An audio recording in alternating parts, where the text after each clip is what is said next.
I love the Halloween design. How did you come up with it? I was working on another sort of stained glass wall hanging for someone, and I loved the stained glass look. And I just thought Halloween and stained glass is just a perfect combination. I think it's one of my favorite patterns that I've made. That's a beautiful work of art.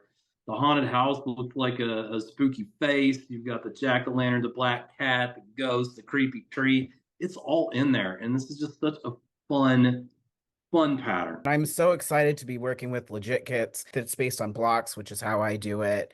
Um, so right away I was like, oh my goodness, I want to work with legit kits because I just feel like we're a great pair. I think so too. I love that we both came up with the same concept of doing it in blocks. When it comes to lining things up, I feel like it's so much easier to do with blocks. But also, I will say one thing I love about foundation paper piecing is I feel that if your seams aren't exactly lined up, it still looks good.